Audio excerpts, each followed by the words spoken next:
Of all the world's drinking water, 1/5 is stored in one place, the Great Lakes. They're so big, they're like inland seas. So vast, they make their own weather. Without them, a large part of North America would be arid. They're filled with enough water to flood the continental United States 9 feet deep. But water levels are changing dramatically.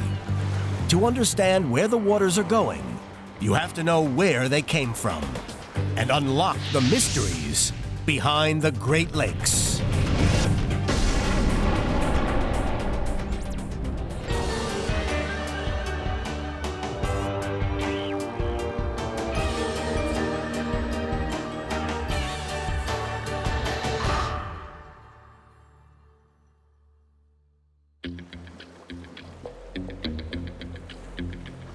The Great Lakes deserve their name.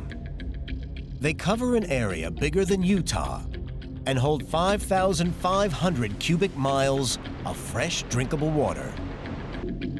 The deepest of the 5 lakes, Lake Superior, is over 1,300 feet deep. Lake Michigan and Huron provide drinking water for over 10 million people in Chicago and Detroit. Between Lake Erie and Ontario is the mighty Niagara Falls. At its peak, over 40 million gallons flow over the falls every minute. It provides electricity to roughly 5 million homes. The Great Lakes are unique. But how did these 5 vast lakes form? What force was so powerful it reshaped solid rock and carved such deep depressions? Beneath a sea of water and silt, the lakes cover up the evidence of their origins. Yet on an island in Lake Erie, one clue is exposed.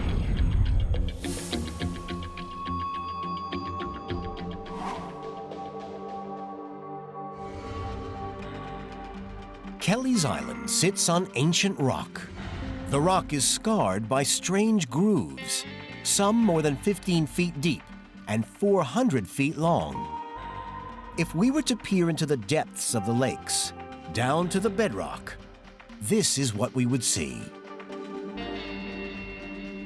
Dr. Jeff Dick from Ohio University is looking for clues to how the lakes formed. The groove that we're sitting in here provides a very interesting tidbit of information as to how the Great Lakes formed. The area that we're in, this groove, was obviously gouged out by some force. But which force carved these lakes? One of the Earth's most dramatic sculptors is volcanism. Boiling hot magma erupts from deep within the Earth. As it cools and hardens, it can produce incredibly strange geological formations. Did volcanism do it? The rocks at Kelleys Island hold the answer. Tiny coral fossils. When rock melts, the fossil record is usually destroyed. If lava had formed the grooves, these fossils would probably have been erased.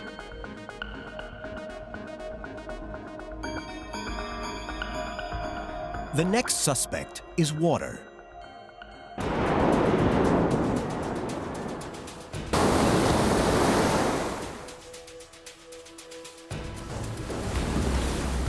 If water carved the Grand Canyon, why not the Great Lakes?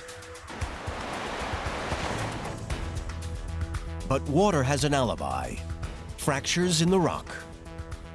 If it had been formed by running water, a stream, a river, it's more than likely that that stream or river would have taken advantage of this weakness in the rock and actually followed it, meaning that the fractures would direct where the stream flows. And in this particular case, the grooves are running almost perpendicular to them, suggesting that maybe there's another force at action here. So if volcanism and running water didn't shape the grooves, what did? There's another suspect: ice. But how does mere ice carve stone? Where better to find out than Earth's most spectacular frozen landscape, Iceland. This is the Vatnajökull Glacier. It's the largest sheet of ice in Europe. It covers 3,200 square miles. That's more than twice the area of Rhode Island. In places, it's over 3,500 feet thick. Geologist Andy Russell knows it like his backyard. This glacier, although it may look as if it's sort of sitting there and, fairly passively, the actual ice is always moving forward, even though the edge of the glacier may be stationary. This time-lapse footage shows the glacier's movement speeded up hundreds of times. Behind the leading edge, the ice moves up to 3 feet per day with a heavy step. A glacier a mile thick exerts about 2,000 pounds of pressure per square inch. That's the weight of 115 cars on 1 square foot of land. For all its bulk, ice isn't as tough as it looks. To cut into solid rock and form the basins of the Great Lakes, ice needs another ingredient. Andy Russell demonstrates.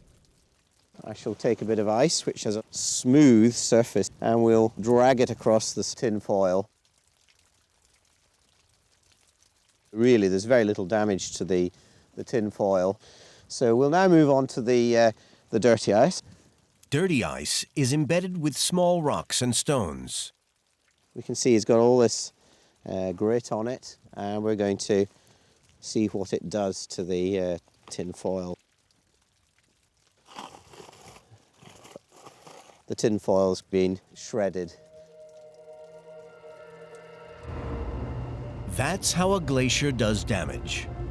As it travels, the glacier picks up stones and rocks. The weight of the ice holds them against bedrock. Then the moving mass scours the land like a huge sheet of sandpaper. When the glacier finally melts, it leaves behind a vast depression filled with glacial meltwater. Normally, it's impossible to see glacial erosion in action. The process is hidden beneath a blanket of solid ice. But here in Iceland, the base of the glacier is exposed. It shows Russell just how ice grinds through solid rock and explains how ice could carve the Great Lakes. We've got layers of ice, which you can see in here, mixed with layers of debris, or it's dirt, here and also here, and obviously this big bit of rock here, this boulder. The boulder tells us several things. All these little scratches crisscrossing, and the fact that this surface here is extremely flat tells me that that boulder's actually been at the glacier bed. It's been held in the ice, and then it's been ground against the bedrock. This glacier is melting, and as it melts, it drops its load. Iceland is littered with thousands of dropped rocks. It's this action of rock grinding against bedrock that may have gouged out the strange grooves on Kelleys Island. But where's the proof that a giant glacier passed over the Great Lakes area? Here, near the shores of Lake Ontario. Scientists call this an erratic boulder, meaning it doesn't belong here. This giant boulder is made from granite, a type of rock not found within 100 miles of this area. Like the boulders in Iceland, it was trapped inside ice for thousands of years, dragged across the bedrock, and then dropped in its new home. The glacier that moved the boulder must have been enormous. The proof again lies in the rock of Kelleys Island. From the chemical makeup of microscopic fossil shells, scientists can tell the water was once much colder. Tiny clues lead to a vast conclusion. A glacier up to 2 miles thick covered most of Canada and a large part of the US. It was called the Laurentide ice sheet.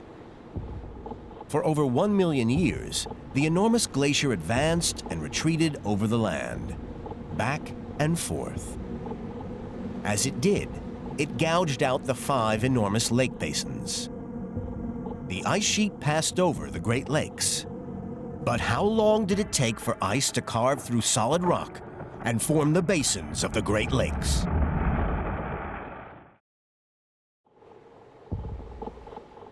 Geologists think that the Laurentide ice sheet moved across North America for over 1 million years. But how long did it take to gouge out the 5 vast lake basins? In Iceland, the Vatnajökull Glacier erodes bedrock just as the Laurentide once did in the Great Lakes. Andy Russell measures the ground-up rock washed away as sediment. This equipment measures the cloudiness of the meltwater. The cloudiness of the water gives us a sediment transport rate in the river. And if we average that and scale it up over longer time spans, we can figure out how rapidly the catchment is eroding. Measure the sediment produced, average it up over time, and this glacier grinds away around 1 foot of solid rock every 100 years. But did the Laurentide erode rock at the same rate? It was, after all, over 1,000 times bigger than the Vatnajökull Glacier. John Menzies has come to Mohawk Bay on the shores of Lake Erie to find out. The answer lies hidden in these cliffs. They look like mud, but they're ancient rock sediment. This was once solid bedrock. It was crushed by the Laurentide ice sheet and deposited here. Based on the evidence that we're trying to sample here today, we hope that this will illustrate how the Great Lakes basins were formed and developed. These tiny rock particles hold a secret. Menzies sets the sample in resin and slices it into thin sections. Normally, glacial erosion produces rock grains with jagged edges. These grains are nearly round. If you look at this particular thin section, you can see this particular piece of rock, and you can see around it the effects of rotation, kind of indicative of the sediment being moved underneath the ice sheet and rolling and rotating beneath the ice. So in other words, the sediment has been tumbled and moved and rotated and sheared time and time again. But how can a glacier produce both jagged and smooth rock grains? The explanation? Some of the ice inside the Laurentide Glacier moves faster than other areas of ice.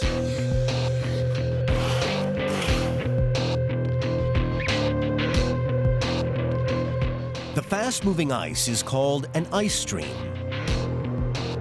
Ice streams are like rivers of supercooled water. Water that's well below freezing, but doesn't solidify. These rivers can flow up to 3,000 feet a year, 10 times faster than the surrounding slow solid ice. Working 10 times faster, they can potentially dig 10 times deeper. More proof that the Laurentide contained fast ice lies beside Lake Ontario. This is an aerial photograph of the shoreline. It shows strange, elongated hills. These are lumps of sediment called drumlins. As the glacier retreated, they were left behind. Here's how they formed. So if we produce a blob of toothpaste, And this we take as the base of the ice.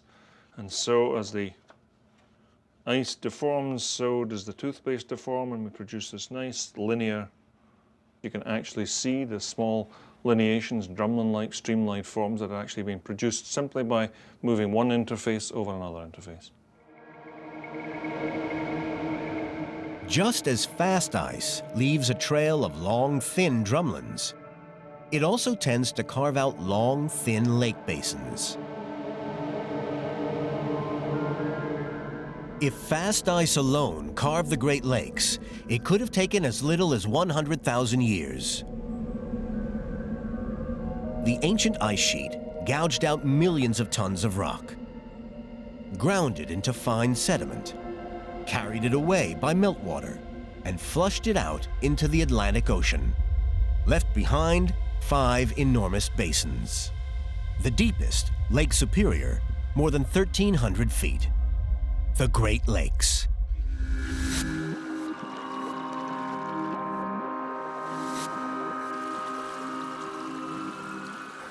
But when did the enormous Laurentide glacier melt and the basins fill with life-giving fresh water?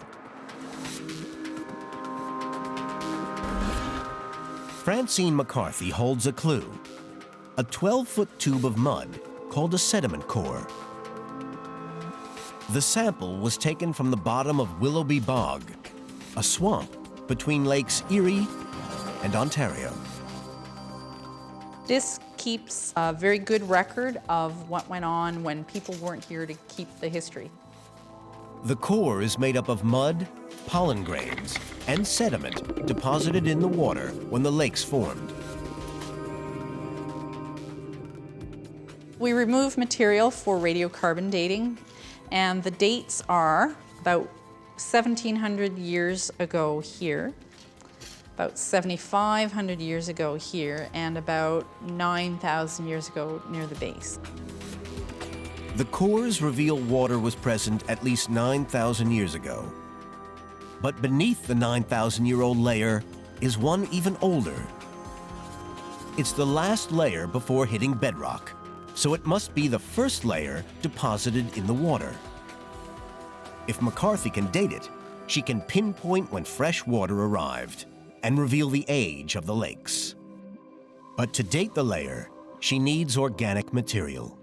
You can see the color contrast between the very inorganic and the bog material. This is impossible to date using radiocarbon dating, conventional radiocarbon dating techniques, because you can see that there's very little organic material here. Just rock and clay, a dead end. But why are the early lakes lifeless? To find out what the early Great Lakes looked like, we need to return to Iceland and the Vatnajökull Glacier. Here at the base of the glacier is a newly born lake. Its basin was carved by ice and filled with meltwater. This is how the Great Lakes looked tens of thousands of years ago. And like the early lakes, this place is dead. There was virtually no life in these proglacial lakes. It's very cold, it's a very harsh environment, there's very little light, so your whole ecosystem is unable to really get kick-started. The reason? The water's strange milky color. These lakes are loaded with ground-up bedrock, sediment washed down from the glacier. This sediment blocks out light, and without light, small organisms like algae can't survive. No plants, no food, no life. As the Vatnajökull Glacier continues to melt, more water will flood this lake and dilute the sediment. Eventually, it will settle on the bottom, just as it did over thousands of years ago in the Great Lakes. This is the pale gray layer McCarthy discovered. The mystery remains. Scientists have to find some other way to date the age of the lakes. The answer could lie hidden in one of North America's most spectacular geological formations, Niagara Falls.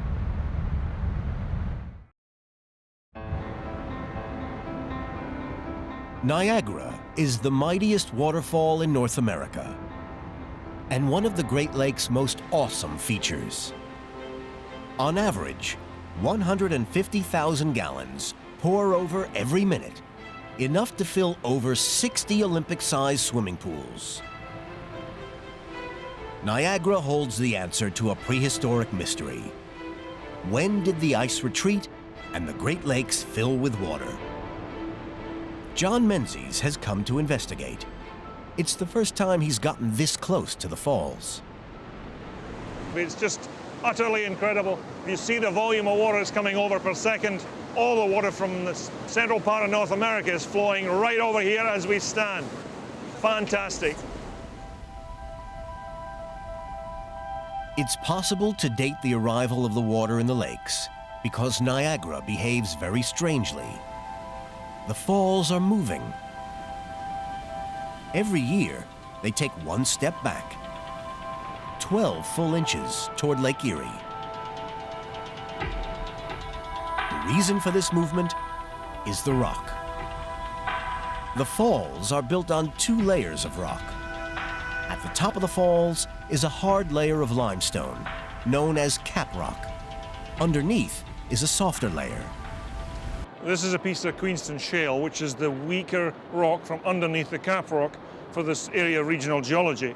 And in fact, it's very, very easily to break, as you can see. Bingo. The weak shale at the base of the falls is relentlessly pounded at up to 70 miles per hour. The constant hammering erodes the shale below and undermines the cap rock above. The cap rock gets left like a cantilever effect, and then it simply breaks off, and it breaks off every so often, fairly dramatically. In fact, if we look at the falls, there's a huge rock that's actually fallen off in the last 100 years. In a sense, you can look at Niagara Falls as being, if you like, an ongoing process of destruction. Perpetual destruction, perpetual change.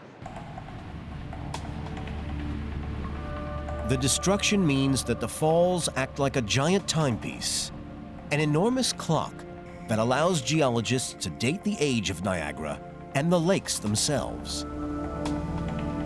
Until 100 years ago, the falls eroded 3 to 4 feet a year. As water was diverted for hydroelectric power, the erosion rate has fallen, but the falls are still eroding roughly ½ an inch a month. Eventually, given time, the hotels, the casinos and so forth are going to be left behind in the track of the falls as the falls retreats to the south and leaves this touristic area in isolation. If the falls continue to erode at this rate, in about 50,000 years, the falls will reach the base of Lake Erie itself.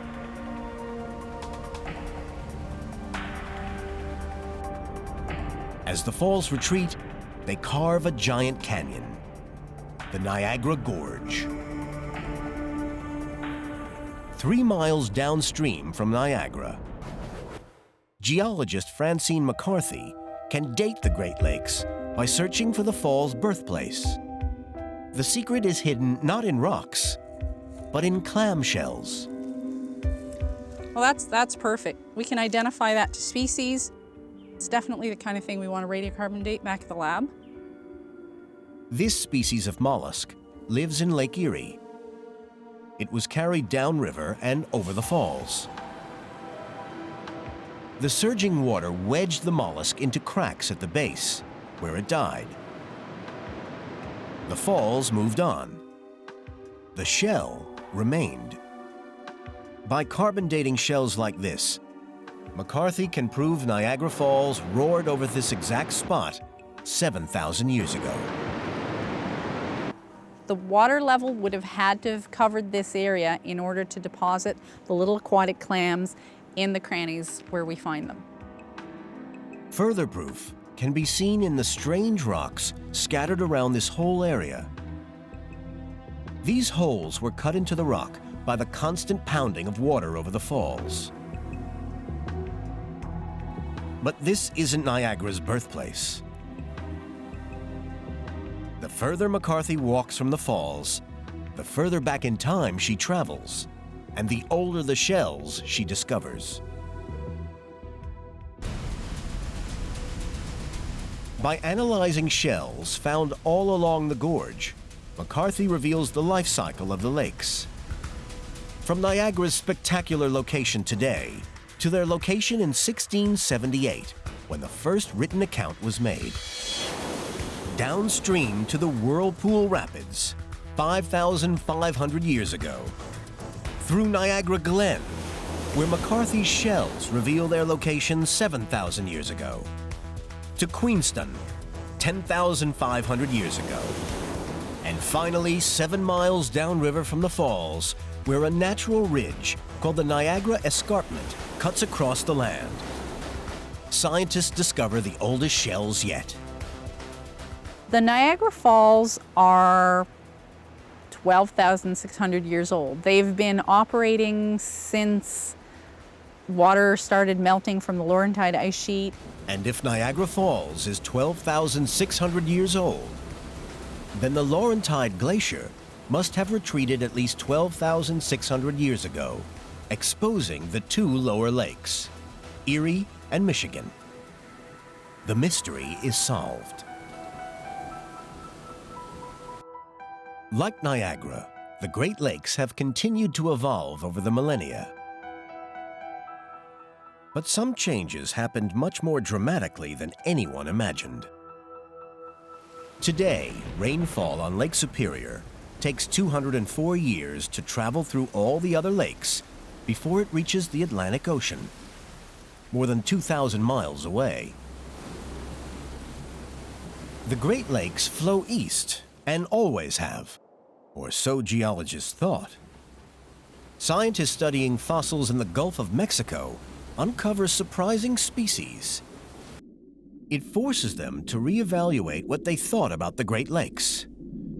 Scientists analyzing 14,000-year-old shells discover the water in the Gulf of Mexico must have been less salty than today. But why? Only one source of fresh water was vast enough to dilute the Gulf: the Laurentide Glacier. Fossil records suggest the meltwater drained south along the Mississippi River to the Gulf.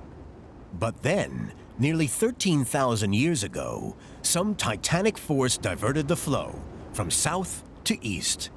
The question is, what force was powerful enough to divert the Great Lakes?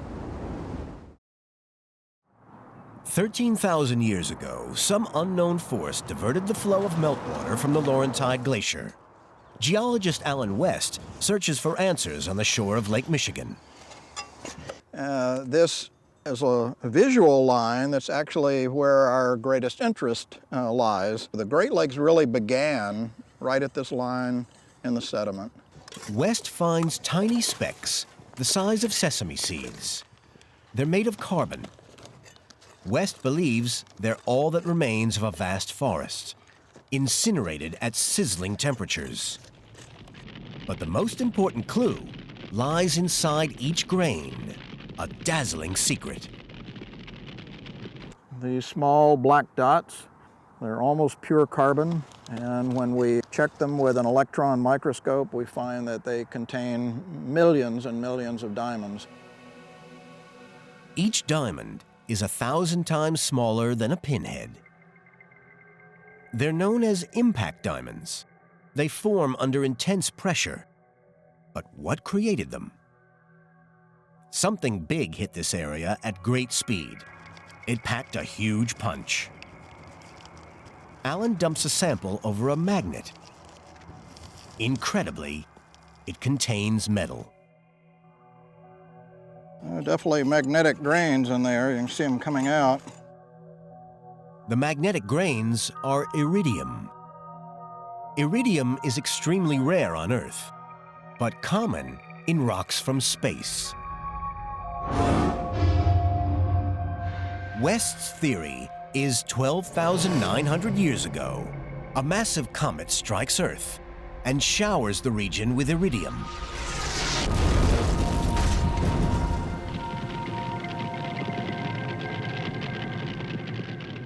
wildfires sweep across the area and destroy all vegetation. The shock wave breaks up part of the Laurentide Glacier. Billions of gallons of water are released. It's well known that when these meltwater outburst floods occurred, they're very, very abrasive. They can change the shape of valleys, they can scour bedrock, so it's entirely possible that they dug the Great Lakes deeper or at least removed sediments that were already there. Thousands of tons of rock, soil, and debris are flushed south. Like a giant plug, it blocks the Mississippi.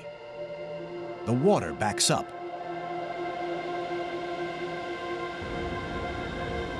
Lake Ontario swells and bursts its low eastern bank, and the St. Lawrence Channel opens up. All the evidence shows that the Gulf of St. Lawrence opened up and water went to the east, but stopped going to the south. West believes it all happened in just a few months. Since then, the lakes have drained east into the Atlantic Ocean.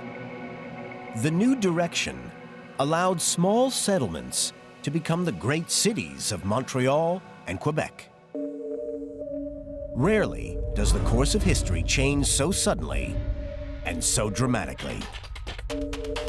Yet the evidence is circumstantial. If a comet hit, where's the crater?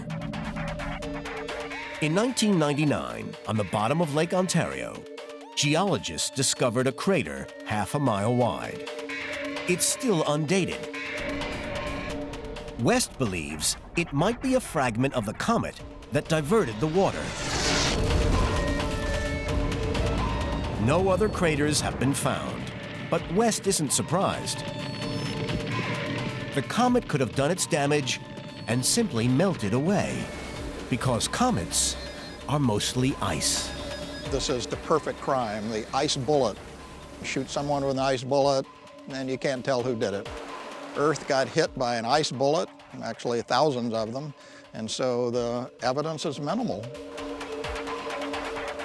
As the last ice age ends, all 5 Great Lake basins are slowly revealed and filled with fresh water. But there's one huge difference between these early lakes and the ones we see today. They aren't linked. To unite them will take a force of nature more powerful than a comet.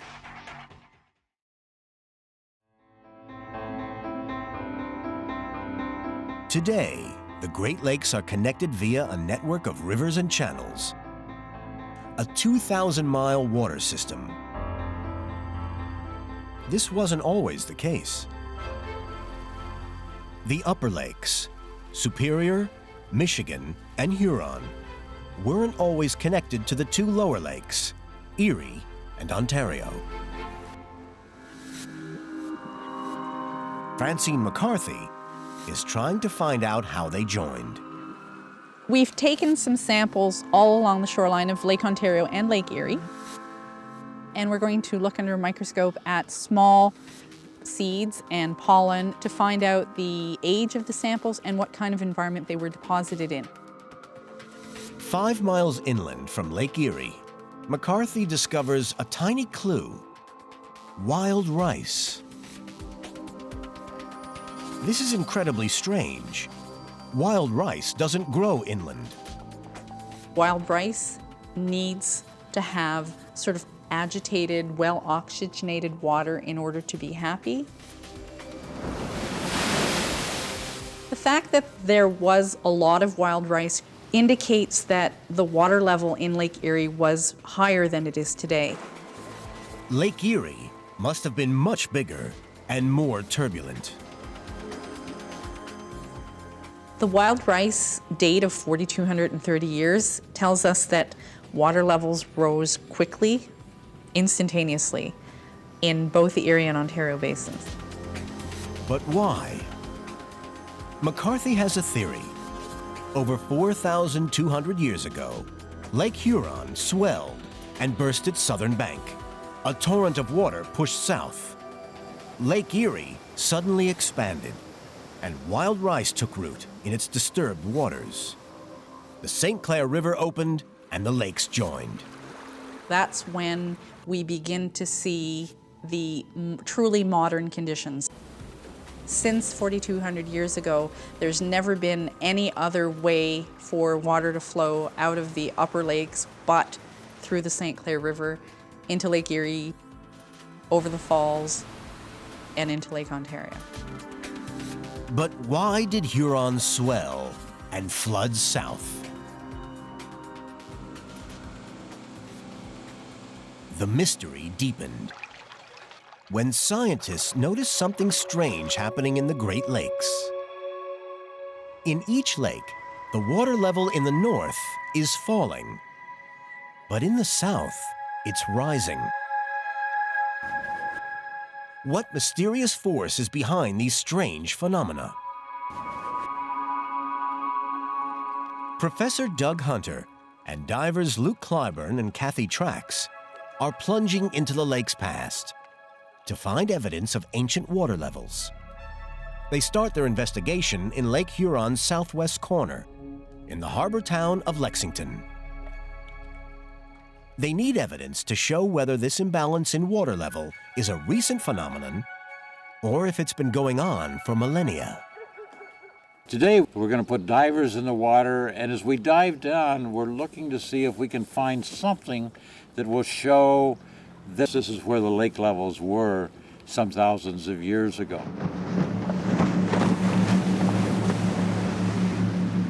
Lake Huron is over 700 feet deep in places.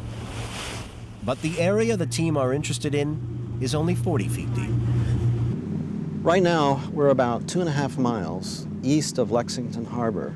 Underneath us, in 40 feet of water, is an area where we suspect there may be some interesting finds that would give us some insight into the Great Lakes history. This section of the lake bed has never been surveyed. The team scour every inch for evidence of past water levels.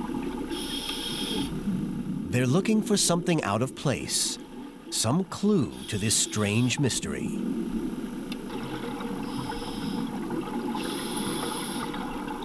"40 minutes into the dive, the team finds several large pieces of wood. From this wood alone, they can't tell if trees once grew here, or if it's just debris thrown from a boat.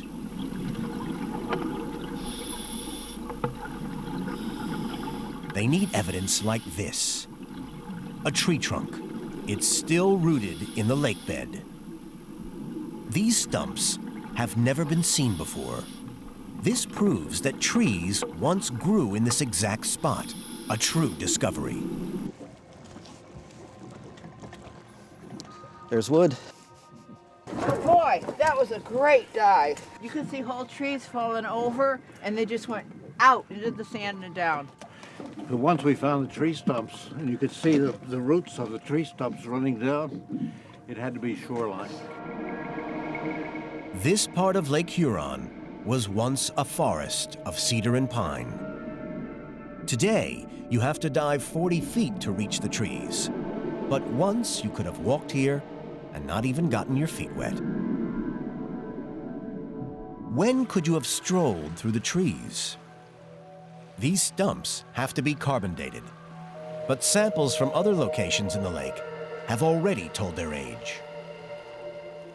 We discovered that the most recent one was 6,400 years before present. The oldest one was about 7,900 years before present.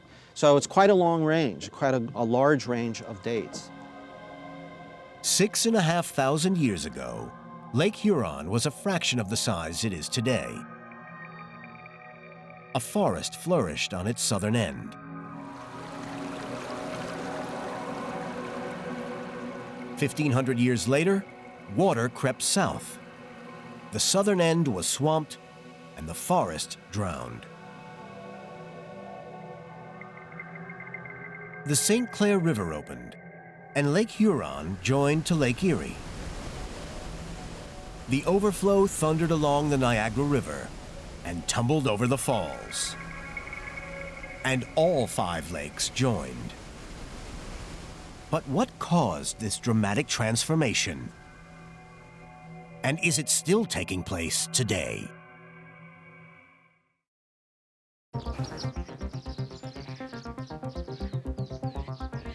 Mike Kramer from the Geologic Survey of Canada is investigating a strange anomaly: why water levels in the Great Lakes are dropping in the north and rising in the south. Kramer works on a remote spit of land next to Lake Ontario. It's not the water level he's monitoring. What looks like a garden shed actually holds state-of-the-art GPS technology. We're using a GPS receiver to monitor the motion of the structure every 30 seconds. The antenna is bolted down to the floor and runs up through the roof. It's very stable. In other words, Kramer is studying whether the shed is rising or falling. This GPS receiver picks up signals from satellites orbiting the Earth. The equipment is so sensitive, it can detect movement down to the millimeter. As a result, Kramer can determine the exact elevation of the shed, and thus the land it sits on. His findings are astounding. The Great Lakes region is rising 1 inch per decade in the north and sinking nearly 1 inch per decade in the south. This part of North America is tilting, and the pivot point runs straight through the Great Lakes. The tilt is imperceptible to us, but it affects the lake's water level. We have a bowl of water representing a lake, this end being the north, this end being the south. And if we can imagine, as the land tilts, the water levels are rising in the south and falling in the north. It appears as though the water level is falling, and actually it's the land that's rising. The changing land levels are tiny, but over time, all those inches add up. Ultimately, tilting is what drowned a forest. But what force is powerful enough to tilt a major part of the North American continent? Scientists think it's the opposite of the force that compressed it. Earth's surface can actually be squashed if the weight is heavy enough. Few forces are capable of compressing the crust. One is ice. The Laurentide Glacier weighed around 10 million billion tons. Once it reached a certain thickness, the glacier depressed the crust 1 foot for every 3 feet of ice. It left a dent up to a half a mile deep. About 20,000 years ago, the ice had covered most of Canada, and the great weight of that ice had depressed the crust substantially. And as the ice retreated and melted, the land underneath it then began to rebound. Rebound began as the ice melted tens of thousands of years ago, and continues to this day, about 1/10 of an inch per year.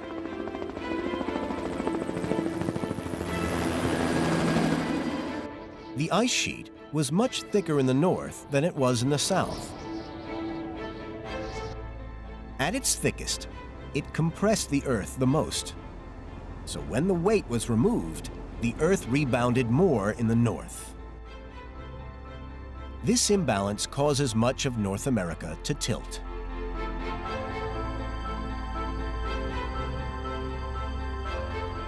Combined with a warming climate and less rainfall, rebound is changing the outline of the Great Lakes. If water levels continue to drop in the north, vital transport routes will shrink. Industry, hydroelectric power stations, and millions of people could be affected. Eventually, the crust will rebound to roughly the position it was before the Laurentide Glacier advanced over it, and the water will find its level. But until it does, the future of the Great Lakes will be as dynamic as their past.